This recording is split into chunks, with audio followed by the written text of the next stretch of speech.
विद्यार्थियों हम पढ़ रहे थे पंचमः पाठ जिसका शीर्षक था वृक्षाः। ठीक है, और इसके पहले भाग में हमने पढ़ लिया था पाठ का सामान्य परिचय, जिसमें कवि के विषय में हमने जान लिया था और ये भी जान लिया था कि इस पाठ में हम क्या पढ़ने वाले हैं। साथ ही हमने पाठ का वाचन कर लिया था। ठीक है विद्यार्थियों, और आज दूसरे भाग में हम पढ़ने वाले हैं कूजन्ति वृक्षा, अर्थात वृक्ष कूकते हैं। अब वृक्ष कैसे कूकते हैं, ऐसा प्रश्न आपके मन में आ रहा होगा। क्योंकि पक्षियों की आवाज़ या पक्षियों का जो बोलना होता है उसे कूकना कहते हैं। ठीक है ना, यानी कि वो आवाज़ जो करते हैं उसे कूक कहते हैं। अब यहाँ पर वृक्ष भी कूकते हैं, ऐसी जिज्ञासा आपके मन में आ रही होगी। इस जिज्ञासा को हम शांत करेंगे इस वीडियो में, इस भाग में। तो आइए विद्यार्थियों शुरुआत करते हैं। लेकिन विद्यार्थियों आपको याद होगा ना कि पिछले वीडियो में मैं आपको कुछ प्रश्न दे करके गया था और मुझे उम्मीद है कि आपने उन प्रश्नों के उत्तर सही सही लिखे होंगे। तो आइए विद्यार्थियों उन प्रश्नों के उत्तर चेक कर लेते हैं और उसके उपरांत हम पढ़ेंगे कूजन्ति वृक्षा। ठीक है, तो यहाँ पर देखिए आप मूल्यांकन प्रश्न जो थे अपने 3 प्रश्न थे। पहला प्रश्न था प्रस्तुत पाठस्य नाम किम अस्ति, प्रस्तुत पाठ का नाम क्या है, अर्थात हम जो 5वां पाठ पढ़ रहे हैं उसका शीर्षक क्या है, उसका नाम क्या है। तो यहाँ पर देखिए प्रश्नवाचक पद है किम। ठीक है, क्या है, और इस वाक्य में आपको कतई निर्देश नहीं दिया गया है कि आप एक पद में लिखो या पूरे वाक्य में लिखो। तो आप स्वतंत्र हैं किसी भी प्रकार से उत्तर देने के लिए। लेकिन हम जब परीक्षा में लिखें और ऐसी स्थिति आए तो हमेशा हमें पूरे वाक्य में उत्तर लिखना चाहिए। ठीक है, जैसा कि यहाँ लिखा है प्रस्तुत पाठस्य नाम वृक्षाः अस्ति, प्रस्तुत पाठ का नाम वृक्षाः यह है। ठीक है, अब यहाँ पर देखिए आपने केवल वृक्षाः इतना ही लिखा होगा, तो ये आपका उत्तर सही है, ये गलत नहीं है। लेकिन एक लिखने का तरीका जो है वो इस प्रकार होता है।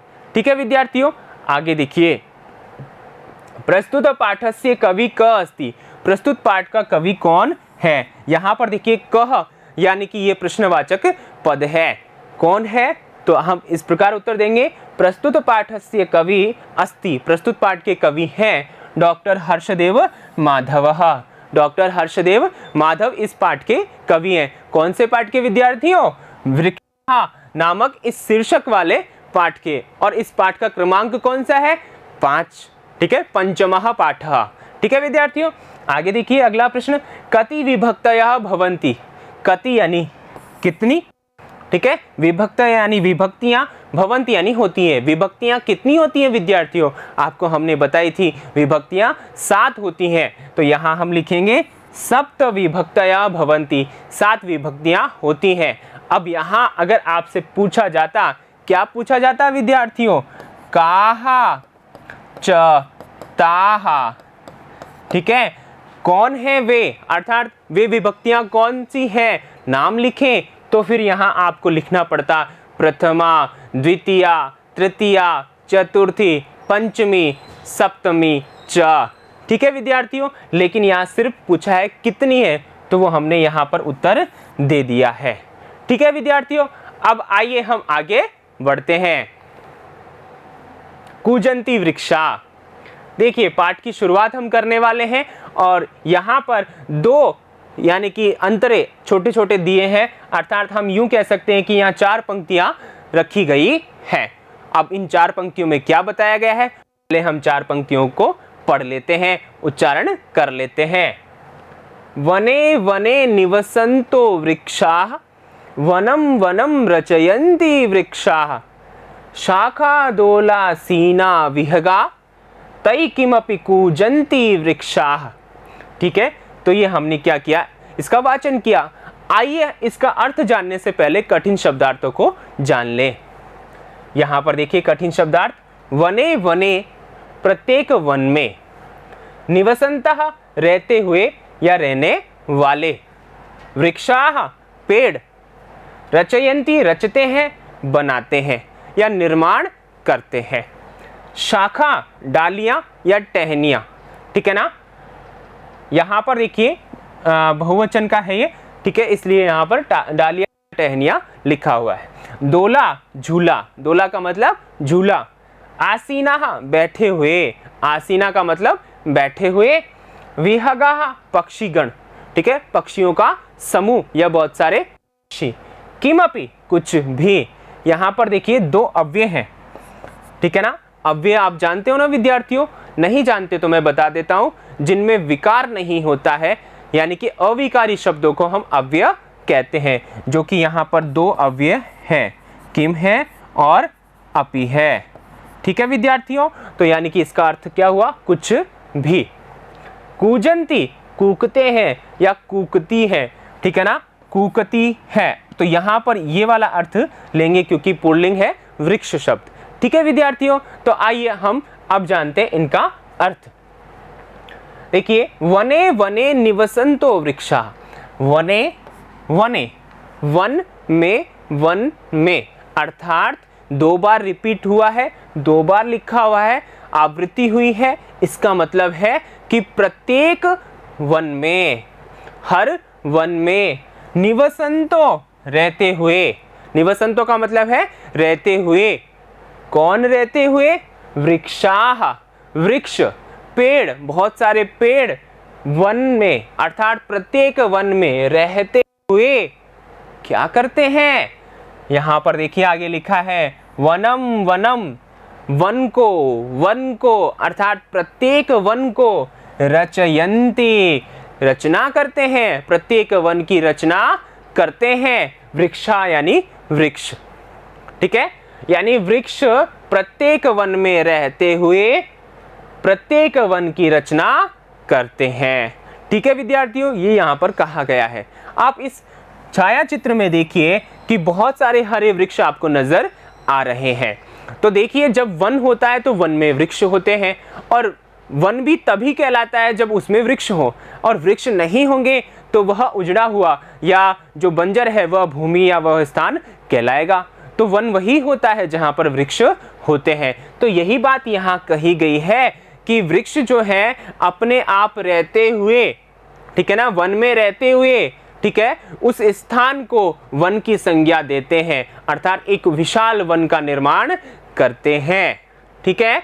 तो ये ऐसा यहाँ पर कहा गया है। अब देखिए, हम इसको वाक्य में अगर बनाना चाहें, ठीक है ना, तो किस प्रकार बनाएंगे। तो वृक्षा यहाँ पर करता है, तो इसको हम एक नंबर दे देते हैं, तो वृक्षा हो गया। वृक्षाः वने वने, ठीक है ना, वन वन में या प्रत्येक वन में, ये 2 नंबर हो जाएगा। निवसन्तः, ठीक है ना, रहते हुए, ठीक है, और फिर है वनम वनम, ठीक है, अर्थात वन को अर्थात प्रत्येक वन को, रचयन्ति यानी रचना करते हैं। अब यहाँ पर देखिए वृक्षा 2 बार आया है, तो हम एक ही बार यहाँ पर लेंगे, ठीक है, समझ में आ गया ना। तो यानी वृक्ष प्रत्येक वन में रहते हुए प्रत्येक वन को बनाते हैं या प्रत्येक वन का निर्माण करते हैं, ठीक है विद्यार्थियों, समझ में आ गया होगा ना। आगे देखिए, अगला है अपने पास में शाखा दोला सीनाः विहगाः। यहाँ पर देखिए, शाखा का मतलब वृक्ष की जो डाली होती है, टहनी होती है वह। दोला का मतलब होता है झूला, दोला का मतलब क्या होता है, झूला। अब यहाँ पर देखिए दोला सीना, इसको यहाँ ऐसा समझे कि दोला और आसीना, ठीक है, इसको इस प्रकार समझे। दोला का मतलब झूला, आसीना यानी बैठे हुए, ठीक है ना, आसीना यानी बैठे हुए, और बैठे हुए कौन, विहगाः यानी पक्षी, पक्षियों का समूह। देखिए विद्यार्थियों, वृक्ष होता है, वृक्ष की टहनियां होती है, उस पर पक्षी अक्सर बैठा करते हैं, जैसे आपको यहाँ पर दिखाई दे रहा है। तो पक्षी वहाँ बैठते हैं और आनंद लेते हैं। और आपने देखा होगा कि जो वृक्ष की टहनियाँ होती है, डाल होती है, उस पर झूले भी डाल दिए जाते हैं, और झूलों पर व्यक्ति के अलावा, यानी व्यक्ति तो झूला करते ही हैं और साथ ही पक्षी भी वहाँ पर बैठ जाते हैं, और अर्थात यहाँ पर बैठ जाते हैं और क्या करते हैं, अपना काम करते हैं। क्या काम करते हैं, आवाज़ करने का, ठीक है ना। तो यहाँ पर आपको ऐसा समझना है कि जो पक्षी है वे कैसे होते हैं, शाखा दोला सीना, अर्थात शाखाओं पर, झूलों पर बैठे हुए जो पक्षी हैं वे, ठीक है ना, तई यानी उनके द्वारा, उन किनके द्वारा, जो शाखाओं और डोला पर बैठे हुए पक्षी हैं, ऐसे पक्षियों के द्वारा किमपि कुछ भी, किमपि का मतलब कुछ भी, कूजंती कूकते हैं, वृक्षाः वृक्ष, कुछ भी कूकते हैं वृक्ष। ठीक है, अब यहाँ पर क्या बताया गया, मतलब क्या कहना चाहते हैं कवि, यहाँ पर ये कहना चाहते हैं कवि कि जो वृक्ष होते हैं ना वो किमपि कुछ भी कूकते हैं, कुछ भी आवाज करते हैं। ठीक है, अब आवाज कैसे करते हैं, तो देखिए विद्यार्थियों, यहाँ पर वृक्ष है, वृक्ष की टहनियाँ हैं, वृक्ष की टहनियों पर कौन बैठा हुआ है, पक्षी बैठे हुए हैं। ठीक है ना, पक्षी बैठे हुए हैं, तो जब पक्षी बैठे हुए हैं तो वो आवाज करते हैं, आवाज करते हैं तो दूर से हमें ऐसा लगता है कि मानो पक्षियों के द्वारा आवाज की गई है, लेकिन वृक्ष ही कूक रहे हैं, ऐसा हमें लगता है। दूर से हमें ऐसा लगता है कि वृक्ष ही कुछ आवाज निकाल रहे हैं, लेकिन वास्तविक होता क्या है, वास्तविकता में उनकी टहनियों पर जो बैठे हुए हैं, झूलों पर जो बैठे हुए पक्षी हैं, वही आवाज निकालते हैं। ठीक है विद्यार्थियों, समझ में आ गया ना यहाँ पर कहना क्या चाहते हैं। ठीक है, आगे देखिए, हम आगे चलते हैं। आगे हमने कठिन शब्दार्थ देख लिए, अब आगे देखिए यहाँ पर अर्थ क्या निकलता है। यहाँ ये 4 पंक्तियां हमने पढ़ी हैं, इसका अर्थ क्या है देखिए।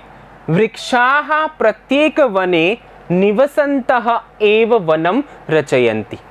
ठीक है, यहाँ पर जो पहला अपन ने 2 पंक्तियां पढ़ी थी, उसका अर्थ है क्या कि जो वृक्ष होते हैं वो प्रत्येक वन में रहते हुए ही, एव यानी ही, वनम यानी रचयन्ति यानी रचते हैं या वन का निर्माण करते हैं। अगर वो वहां नहीं होंगे तो क्या होंगे, वन उजड़ जाएंगे, वन वन नहीं कहलाएंगे, वन की संज्ञा नहीं हो पाएगी। ठीक है ना, तो वो वहां है, वो उस स्थान पर रह रहे हैं, इसीलिए उस स्थान को हम क्या कहते हैं, वन कहते हैं। आगे देखिए, विहगाः शाखादोलासीनाः सन्ति। जो पक्षी है ना वो शाखाओं पर, झूलों पर आसीन हैं, बैठे हुए हैं। ये शाखा और जो झूले हैं वो कहाँ होते हैं, वृक्षों पर होते हैं, तो वहां पर पक्षी बैठे हुए हैं। ऐसे पक्षी जो बैठे हुए हैं, तई उनके द्वारा, उन पक्षियों के द्वारा वृक्ष किमपि कुछ भी, कूजंती कूकते हैं, अर्थात आवाज लगाते हैं। कहने का अभिप्राय यह है कि पक्षी जब बोलते हैं तो हमें ऐसा लगता है मानो कि वृक्ष ही बोल रहे हो, वृक्ष ही कूक रहे हो। ठीक है विद्यार्थियों, अब आपको समझ में आ गया होगा कि हमने इस वीडियो का जो शीर्षक है वो कूजंती वृक्षा क्यों रखा। ठीक है ना विद्यार्थियों, ये था हमारा अर्थ। अब देखिए विद्यार्थियों, यहाँ से लघु लघु प्रश्न यानी छोटे छोटे प्रश्न बन जाते हैं जो कि इस प्रकार हो सकते हैं। ठीक है, यहाँ पर 2 प्रश्न रखे हैं आपके सामने। तो यहाँ पर देखिए, पहला प्रश्न है वनम के रचयन्ति। ठीक है ना, वन को के यानी कौन, रचयन्ति यानी बनाते हैं, वन को कौन बनाते हैं, वन का निर्माण कौन करते हैं विद्यार्थियों, एक पद में उत्तर देना है। तो हम सभी जानते हैं कि वन कब होते हैं, जब उनमें वृक्ष होते हैं। तो यहाँ पर उत्तर हमारा क्या हो जाएगा विद्यार्थियों, हमारा उत्तर हो जाएगा वृक्षाः। अच्छा, वृक्षाः क्यों हुआ विद्यार्थियों, क्योंकि के जो है वो क्या है, पुल्लिंग का है, और पुल्लिंग में भी बहुवचन है, तो इस हिसाब से हम उत्तर भी पुल्लिंग बहुवचन में देंगे। तो यहाँ वृक्षा उत्तर हमारा हो गया। ठीक है ना विद्यार्थियों, आगे देखिए दूसरा प्रश्न, शाखादोलासीनाः के सन्ति। ठीक है ना, यहाँ पर कहा है कि शाखाओं और झूलों पर स्थित, ठीक है, या बैठे हुए कौन है। तो यहाँ पर देखिए कौन है, बताइए कौन बैठते हैं, पक्षी।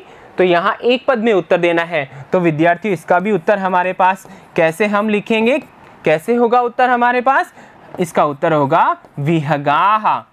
ठीक है ना, ये उत्तर हमारे पास होगा, यानी कि शाखादोलासीनाः विहगाः सन्ति। इस प्रकार ये हमारा उत्तर हुआ। तो विद्यार्थियों आपने इस वीडियो में पढ़ा, क्या पढ़ा कि वृक्ष वन में रहते हुए ही वन का निर्माण करते हैं, और साथ ही उन पर आसीन, उनकी टहनियों पर, वृक्षों की टहनियों पर आसीन जो पक्षी हैं वो क्या करते हैं, कूकते हैं, जिससे ऐसा प्रतीत होता है कि वृक्ष ही मानो बोल रहे हो। ठीक है विद्यार्थियों, तो इस प्रकार हमने इस वीडियो का अध्ययन किया। आगे हम इसी के क्रम में लेकर के आएंगे अगला वीडियो। तब तक के लिए बने रहिए। धन्यवाद।